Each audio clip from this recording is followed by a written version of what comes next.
नमस्कार, मैं खुशी और आप देख रहे हैं यूपी न्यूज 24।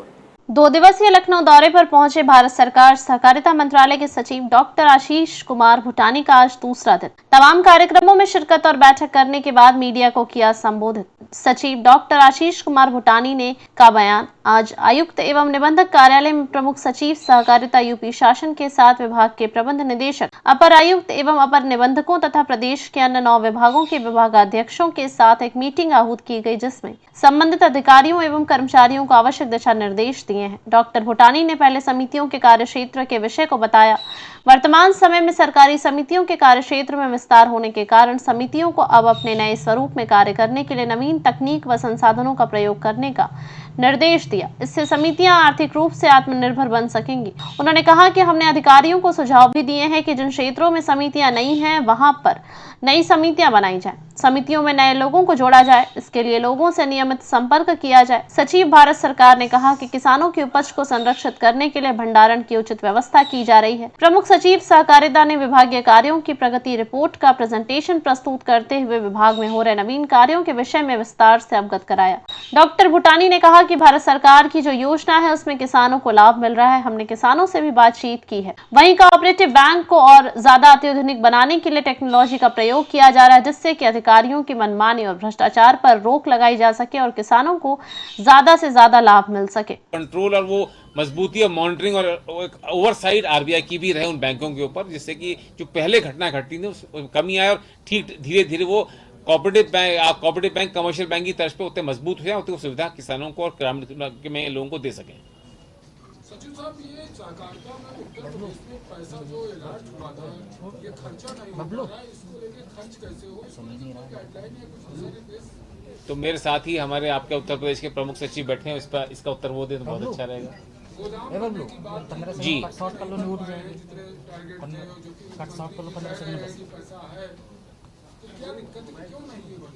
नहीं, इसमें देखिए, आप स्पेसिफिक कोई अगर कोई विषय होगा तो आप बताइएगा, वरना जो अभी सर ने कहा है तो उसका रिव्यू हम लोग लगातार करते हैं और जहाँ भी कोई कमी होती है उसको दूर करते हैं।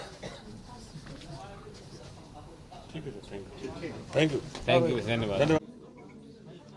उत्तर प्रदेश में सहकारिता का में जो गतिविधियाँ चल रही हैं उसका हम रिव्यू करने आए थे राज्य सरकार के साथ। अब हमने फील्ड विजिट का भी दौरा किया, राज्य सरकार से बैठक भी की, समझने के लिए कि क्या क्या काम हो रहे हैं। बहुत अच्छे काम हैं, बेस्ट प्रैक्टिसेस भी हैं यहाँ पर राज्य में, जो हम और राज्यों में लेके जाएंगे। जहाँ पर गतिरोध है, थोड़ा स्लो चल रहा है, उस पर हमने निरीक्षण किया क्यों चल रहा है, उस पर कैसे हम कार्रवाई करके इसको ठीक कर सकते हैं, आगे बढ़ा सकते हैं और इंश्योर कर सकते हैं कि सहकारिता पन पे बढ़े और यहाँ पर जितना भी लाभ लोगों को मिलना चाहिए सहकारिता से वो मिले। कल आपने किसानों से भी संवाद किया था बीकेटी में, तो क्या दिशा निर्देश अधिकारियों को दिए हैं? किसानों से बात समन्वय की थी। किसानों को बहुत सारी नई योजनाएं राज्य ने आरंभ की है। कल भी कुछ निर्देश दिए गए हैं माननीय मुख्यमंत्री द्वारा, जो बढ़ाया गया है, जो आपकी जो इंटरेस्ट फ्री लिमिट है, कैश क्रेडिट लिमिट 10 से 15 लाख की गई है। तो कैसे किसानों को इन जितने भी बेनिफिट मिल रहे हैं, जितनी भी सुविधाएं मिल रही हैं, उसमें छोटी मोटी कहीं पर कमियां हैं, गैप हैं, उसको कैसे हम दूर कर सकते हैं, समन्वय के साथ, कोऑर्डिनेशन के साथ, विभागों के बीच कोऑर्डिनेशन के साथ बहुत कुछ हम और आगे बढ़ सकते हैं। जितनी सुविधा है उसी के अंदर भी हम बहुत अच्छा आपका रिजल्ट दे सकते हैं किसानों को। सर, जितने भी कोऑपरेटिव बैंक अगर नेशनल वाइज देखा जाए जी, तो उनमें सबसे ज्यादा प्रॉब्लम ये लगातार रिजर्व बैंक उन सबको नोटिस जारी करता रहता है और पब्लिक का सबसे ज्यादा इम्पोर्टेंट ये है कि पैसा रहता है, उसके लिए आप क्या करें? कोऑपरेटिव बैंक्स का सशक्तिकरण करने के लिए मंत्रालय ने बहुत सारी पहले ली है भारत सरकार में। हमें बराबर हमारा संपर्क और वार्तालाप आरबीआई से चल रहा है। हमारी हर महीने बैठक होती है उनके अधिकारियों के साथ। कई सारे इशू पुराने हैं, चाहे वो उस समय के रहे हों जब सिस्टम अलग थे, अब BR एक्ट का अमेंडमेंट हो चुका है, अब आरबीआई का कंट्रोल भी काफ़ी आ चुका है सहकारी बैंकों के ऊपर। अभी जो पुराने निर्देश हैं कि ब्रांच खोलने पे पाबंदी या उनके ऊपर SAF लग जाता है, AIF लग जाता है, कैसे उसको ठीक कर सकते हैं, बैंक कैसे ठीक हो, किस तरह के निर्देश आरबीआई अपने नए जारी करे, उस पर हमारी चर्चा बराबर चल रही है। और कोशिश यही है कि जितने भी बैंक हैं हमारे हैं, चाहे वो शहरी सहकारी बैंक हो या ग्रामीण सहकारी बैंक हो, वो और बैंकों की तर्ज पे जो उनके मानदंड उस पे खरे उतरे। कोशिश यही उनको मजबूत करें। 2 हम संस्थाएं बना रहे हैं। एक हमने अम्ब्रेला ऑर्गेनाइजेशन का ऑलरेडी गठन कर लिया है, जो सारी तकनीकी सेवाएं प्रदान करेगा शहरी सहकारी बैंकों को।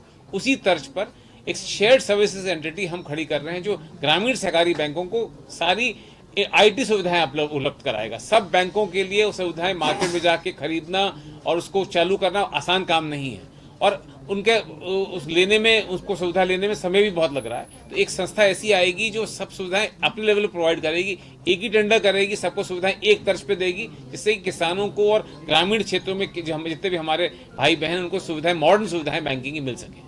सचिव साहब, इसी से जुड़ा हुआ एक सवाल है, जो सहकारी बैंकों में जो जनता का विश्वास होना चाहिए, आम जनमानस का, वो विश्वास उस लेवल पे नहीं है जैसा कि दूसरी नेशनलाइज बैंकों के प्रति देखने को मिलता है। तो उस जो विश्वास को आप बहाल करने के लिए क्या करेंगे?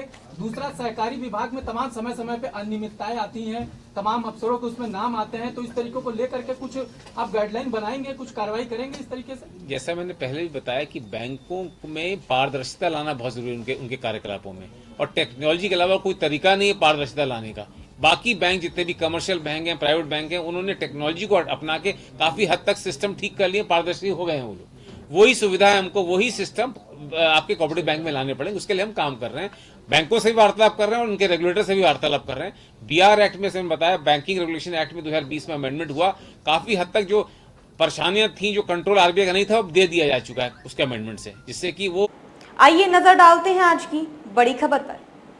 खबरों में अब तक के लिए बस इतना ही, फिर होगी आपसे मुलाकात ऐसी ही एक और बड़ी खबर के साथ। तब तक के लिए नमस्कार और देखते रहिए UP News 24।